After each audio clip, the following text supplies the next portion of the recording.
Hello everyone, welcome back. In this video, I would like to talk about one interesting question on RC circuit, and this is an actual question asked to one of my friends in one of an MNC, and the question goes like this: to look at the circuit, it's really very simple. It's a simple R and C with 1 kilo resistor and 1 micro capacitance, and there is an input pulse, and note that it is a voltage pulse, and the pulse width is 1 milliseconds.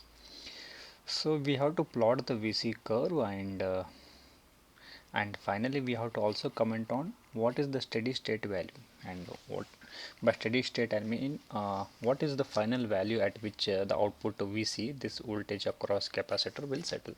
So that is the question. So as far as this video is concerned, I would like to I can talk about how we can plot this curve just by knowing the charging and discharging of the capacitor, and knowing some having some rough idea about the time constant. Okay, and for those who are very new to this concept about how can I plot the RC, how can I plot the waveform for given a pulse input, and how to calculate the time constant for a first order any complex RC circuit, we have one of our course on Udemy, and if you're interested, there is a link in the description. You can use that and watch the complete course.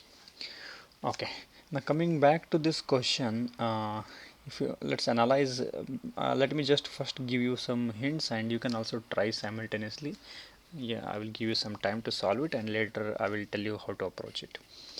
The first thing is there is a 1 kilo and 1 microfarad capacitance. So if you calculate the time constant, it will turn out to be 1 milli, and that 1 milli is exactly one pulse width. It means that for a capacitor to charge, we have 1 tau, and also to discharge it has 1 tau. So it has only 1 tau time constant to charge and to discharge. Okay.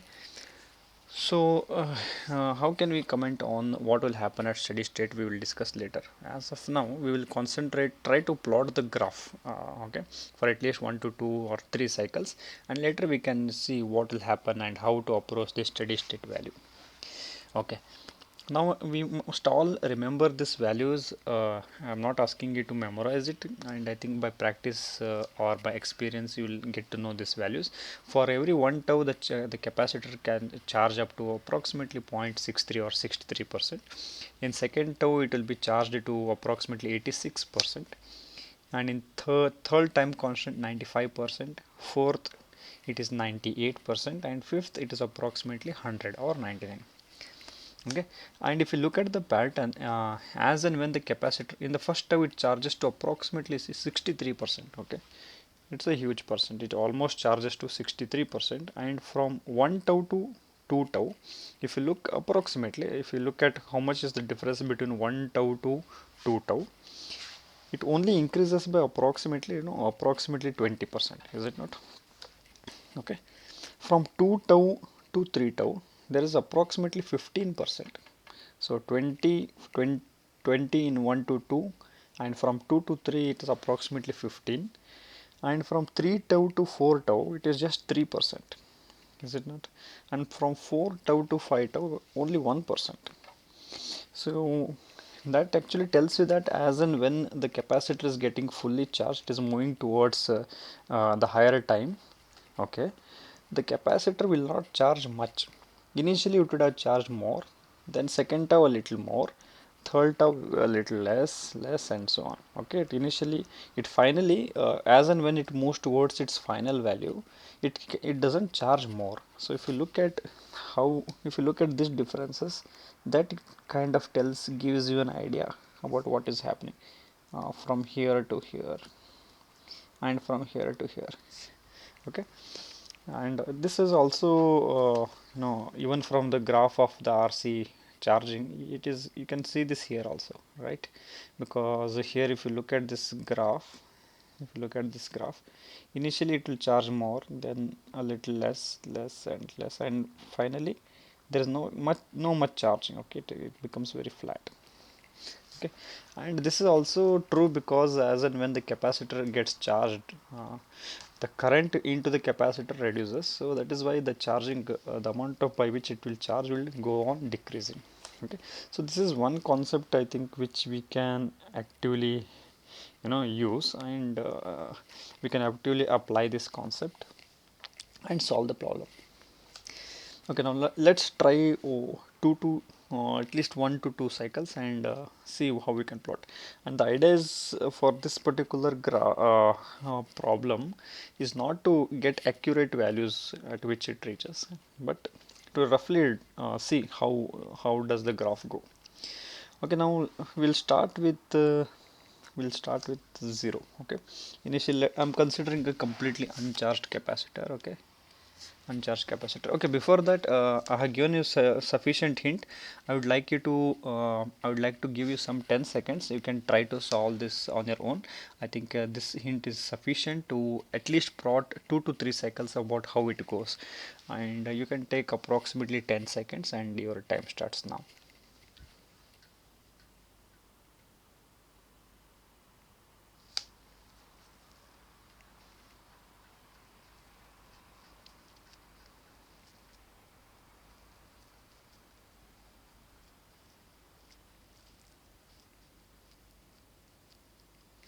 Okay, I hope you have given it an attempt, and if not on a pen or if not on a paper, at least you might have thought how the graph would look like. That would be sufficient. Okay, now let's start from here. Let's assume that the cap is completely uncharged in zero time, and in 1 tau we know that it will charge to approximately. And before that, let me give some values. Let's say this is 10 volts. Okay, just so that let me mark that 10 volts somewhere here. Okay, let me mark, let's say this is my 10 volts. Okay, this line is my 10 volts.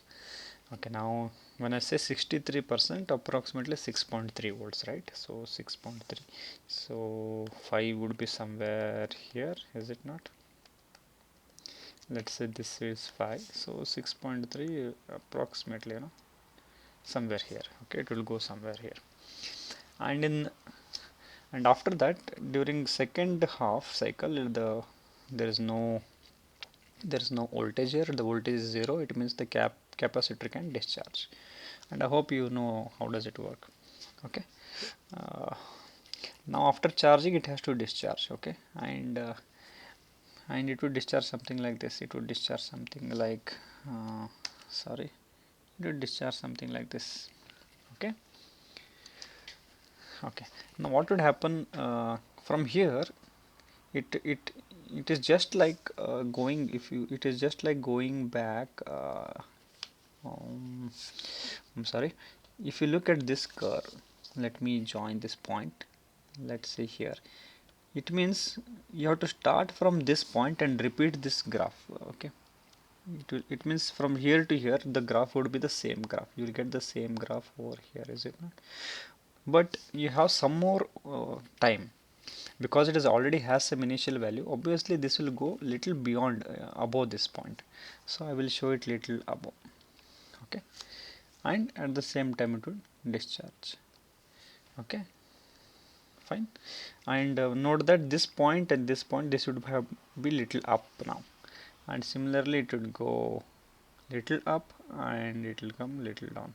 So what do you think will happen at a steady state? What must happen?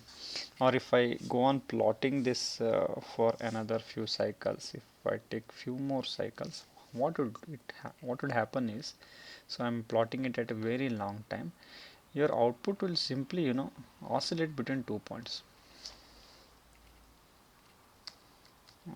Sorry, at a very long time, your it will charge and it will discharge, it will charge and it will discharge. Okay, about some point, we don't know what is that. Okay, so why this is happening is because initially that it was charging and there was discharging, there was charging and discharging.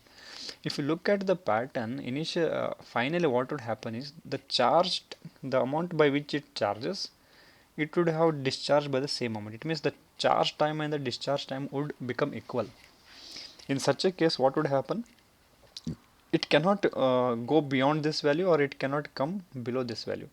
it is just like, you know, you have some charge in some water in a bucket, and you are just pouring it. Okay, you are just pouring it to and fro from here and getting back here. Okay, okay, is it not? So you are able to, you are charging it, and because the discharge time is also same, it can discharge the same charge, it will come back here. So this point bottom would not change, correct? Okay, would not change. It is just like charging to some value and coming back here. Okay, charging to some value, coming back here, because the charging time and discharging time, they have become almost equal. If you charge it to some value, by the same time, you know, it will come go down. Okay, okay, uh, okay, fine. So how can I comment, this would be your answer to the first question, but how can I comment about the steady state value? What do you think must happen? Okay, to comment on this, we can either use equations and go ahead, and I will give a hint about how to approach that accurately. But if you look at the pattern, we you know, what can happen is this can go above 5 volts, and it will definitely come below 5 volts, and somewhere around 5 volts, okay, it will start oscillating. And how to get this points would be just by going and you making use of charging and discharging constant. And for this part of the question, I would leave it to the users to try it on your own, and I would like to leave you with some formula which you can use. Okay, now if you look at this part of the this part, okay, if I write it down somewhere here, let me write down this pulse. It is going up and coming down, going up and coming down. Okay, fine. Now the best thing to do is let me also write the input pulse along with this. Here the pulse is going from 1 to 0 to 1. Here it is going 1 to 0. Okay, this is the input which I am trying to draw. Okay, fine. So what we can do is we can construct, in order to know what are this value and what is this value, we can construct a equivalent circuit for that and apply our equations. Okay, for example, here the input is going from 0 to 10 volts, and here let's say this is V1 and this is V2. Okay, so again this would be V1, again this would be V2. This is what we know. Okay, so let's talk about this part now. When input is going from 0 to 10, so I would, input is going from 0 to 10 volts. Okay, and this is my R and this is my C. Okay, fine. So input is going from R to C, but C has some initial charge here. What is that charge? The charge is V1. So it is like just like an example where, you know, capacitor has some initial charge, and we know how to solve this. Okay, I would leave it to you to solve this, and you can come up with your answer. And finally, what will happen in this part of the circuit? In this part of the circuit, there is a resistor and there is a capacitor, and here the voltage is V2. Correct? If I sit at this point, the voltage is initially V2, but the input is connected to ground. So it means the capacitor is having a discharge path. Here again I will get one equation, correct?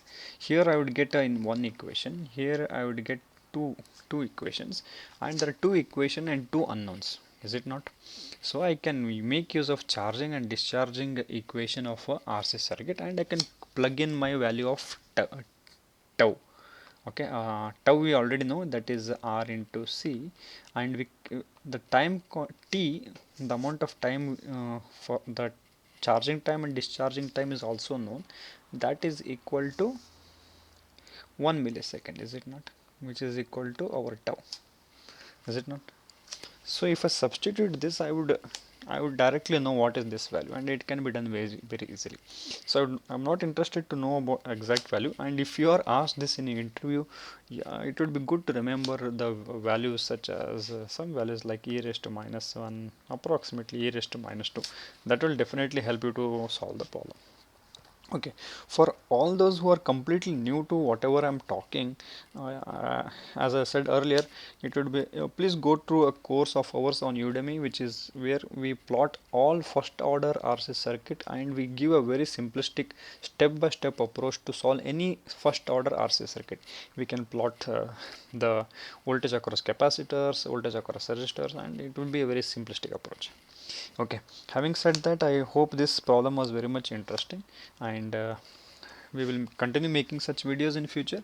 Please subscribe our channel, and please drop your comments if you have any. Thank you.